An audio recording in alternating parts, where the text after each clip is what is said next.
I got to camp here, somewhere in Arizona, on my way from Redding, California to Cloudcroft, New Mexico, on what, for me, would become an epic road trip. Yesterday, I left home traveling 450 miles to my first camp outside Goldfield, Nevada, after enjoying what turned out to be a delightful campsite. And visiting the International Car Forest, weird, I hit the road to travel the longest leg of my journey at 615 miles to find a campsite somewhere outside of Springerville, Arizona. I fired up the dash cam and let it roll as I passed through town after town, many of which I've heard of all my life, but never seen with my own eyes.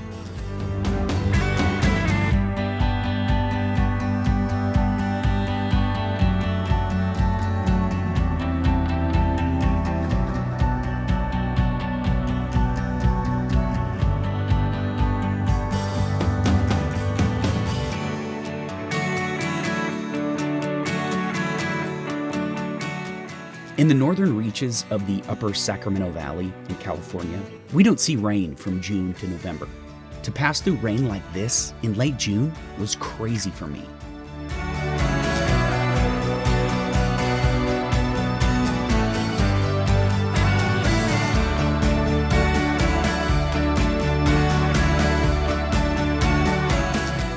This view was stunning. The sun highlighting the golden hue of the grasses, while the gray-purple clouds beyond provided a stark backdrop. Just wow. Oh, and off to the left is the Petrified Forest National Park.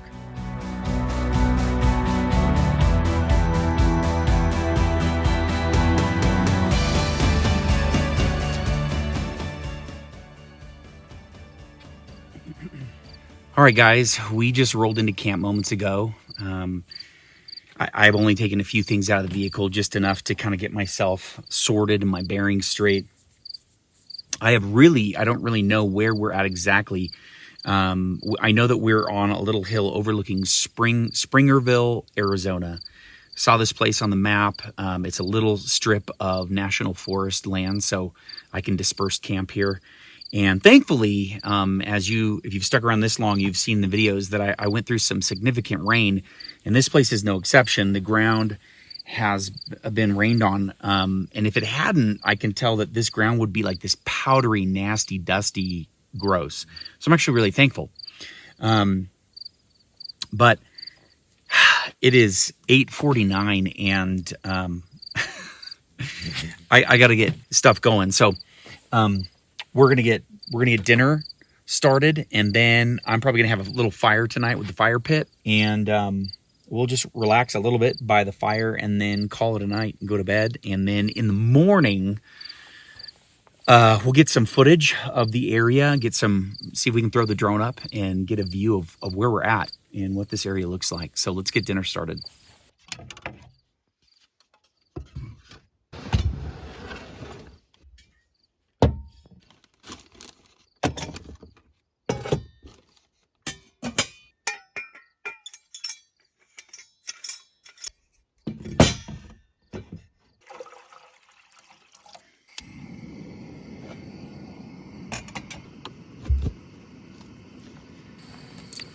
All right, tonight, like last night, is a pre-made meal. And tonight it is red beans and rice, kind of a deluxe red beans and rice stew that I made. And again, food saver bag. And we're just gonna pop it in the boiling water and let that heat up while I get the rest of our really simple, basic camp setup.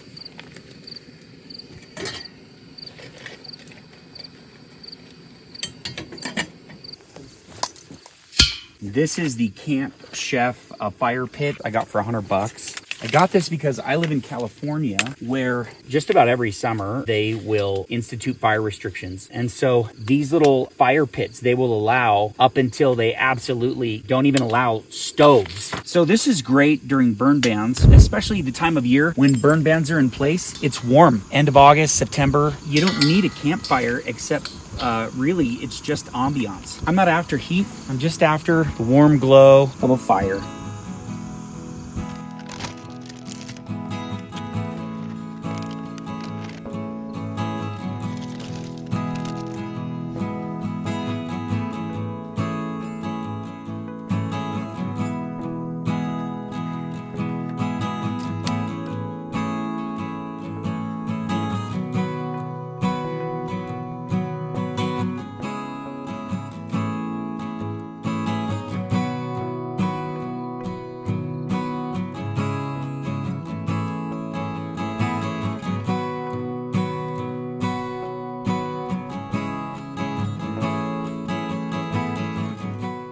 All right, I've done my due diligence and ate my kale salad, which had really sweet dressing because that's the only way you can get sensible people to eat kale, which then, I don't know if that cancels the kale.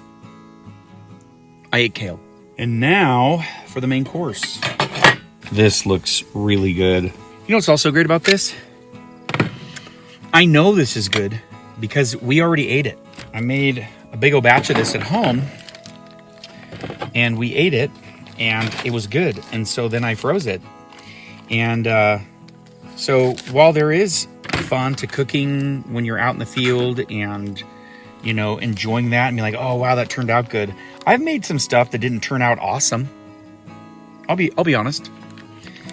But this is not one of those things. This is really good. Oh my gosh. It's like so hot. It's molten lava. I don't think it needs any salt. Maybe a little bit of pepper. All right. Bon appetit.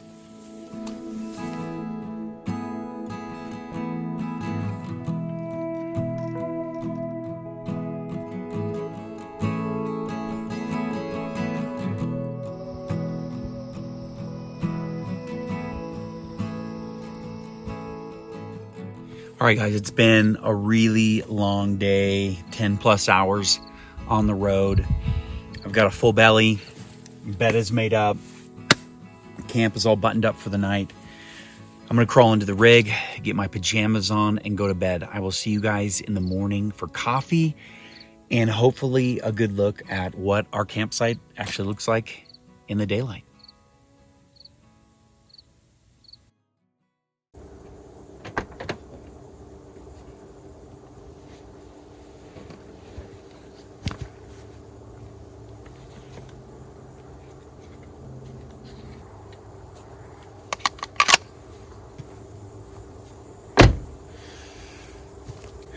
Well, good morning, guys.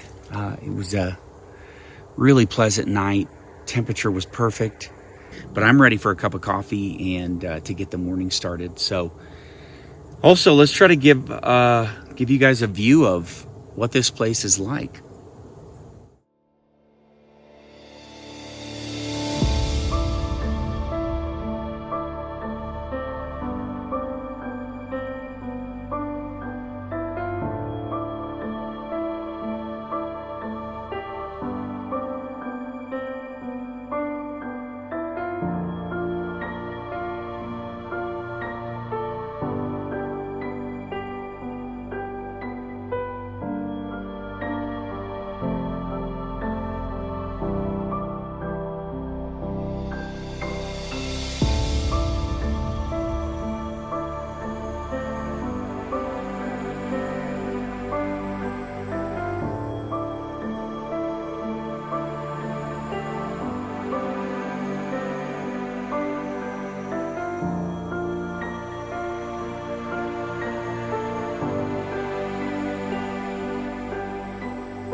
Right, to me, this looks a lot like the Devil's Garden in Modoc National Forest.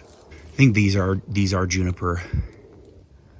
And like I said, I just pulled off the road, which is right here, and just backed into this field because it was flat. And based on the road, it is a little two-track that is not often traveled. It's really rocky. It reminds me a lot of the Devil's Garden area in terms of lots of volcanic looking rock in the road and really bumpy ride-in because I haven't aired down. I don't intend to. And this just goes to show that if you're looking for a campsite, you don't actually need that much. If you're on BLM or National Forest land, you can disperse camp just about anywhere as long as you're not traipsing completely off-road, just through grasslands or through meadows. I just drove here and decided it's night. I have no idea if there's like the perfect campsite ahead, and I just want to be done traveling. So I just backed into this field and turned this into a campsite. It worked. Obviously, we never want to camp in the ugliest spot we can find, but I don't need this to be some epic place. This is a stopping point to get me to New Mexico for a retreat that I'm going to. So this worked perfectly. So don't stress out too much about finding the perfect campsite if you were on kind of an overland adventure and just need a quick stop for the night. Wanted to show you guys, we've got some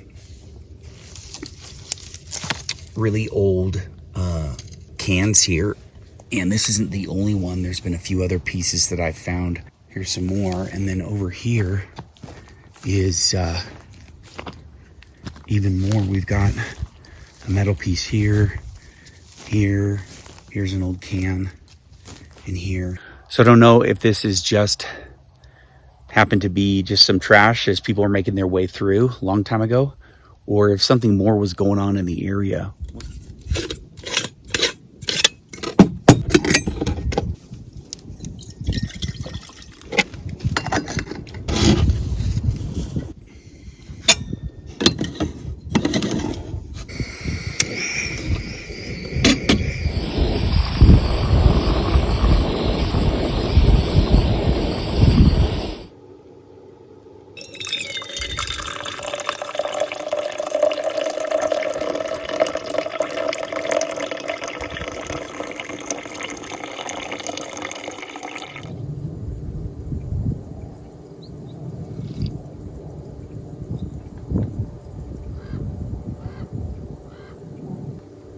Where I'm at, positioned here down low, it's not particularly a beautiful spot, although I would say that in spring this is probably really pretty with all this grass being green here.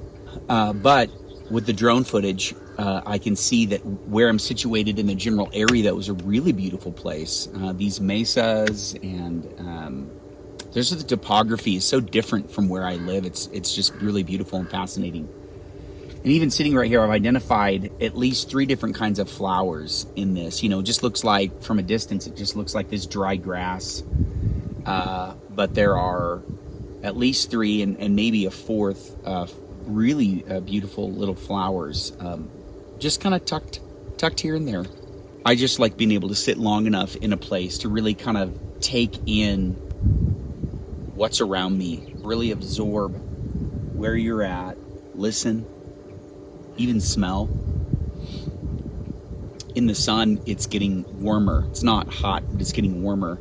But sitting here in the shadow of the rig, there's just a nice cool breeze. This is very pleasant. So the sun is creeping up, and I'm going to lose my shade here in a little bit, and then we'll pack and get moving.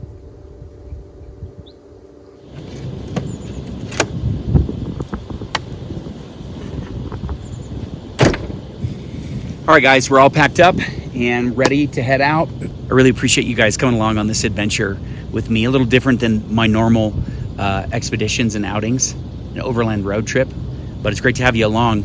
If I see anything interesting worth filming along the way, I'll post it in the outtakes. Next stop, Cloudcroft, New Mexico.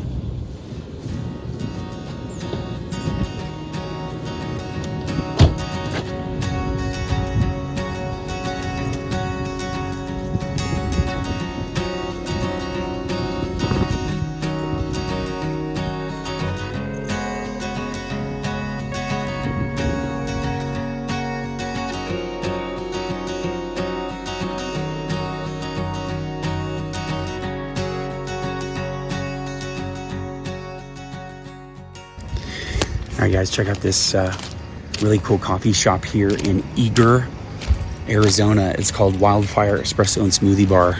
The exterior industrial storage container facade of this building was so creative and spot on.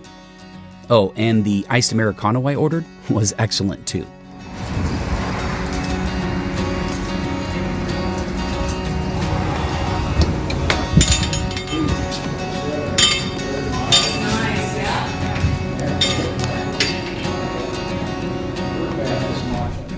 Well, you guys, I wasn't going to do any filming here in Cloudcroft at this retreat that I was at. But when I got here and entered this really cute little mountain village town, and then went to their little downtown where they've got all kinds of shops and restaurants and gift shops and coffee shops and tea shops. I was like, I got to show you guys. This is such a quaint, cute little mountain town. Cloudcroft, New Mexico. It sits at about 8,600 feet. It was really fun just one of the days to walk this downtown little area. And it was such a, I don't know, felt like stepping a little town outside of time. It was just really great to be here. Really relaxed. Everybody's pretty chill up here, and it really is just a delightful little town. There's tons of cabins and Airbnbs and hotels and motels, and then in spirit of this channel, Soccer Mom Off-Road, the Cloudcroft is surrounded by Lincoln National Forest. Incidentally, I don't know if it's called the home of or the birthplace of Smokey the Bear. And also this area in general, this part of New Mexico, is also the home of Billy the Kid. And in the spirit of Soccer Mom Off-Road, you can disperse camp or be in a campground. And there's plenty of opportunity to camp. So lots of options for your stay here if you happen to want to visit a really great, beautiful little place, Cloudcroft, New Mexico. I really want to thank you guys for coming along on this adventure. If you enjoyed it, make sure to subscribe so you don't miss the next few videos as I camp at the Grand Canyon, Moab, Utah, and Eastern Nevada. We'll see you out again on the trail. And until next time, adventure on.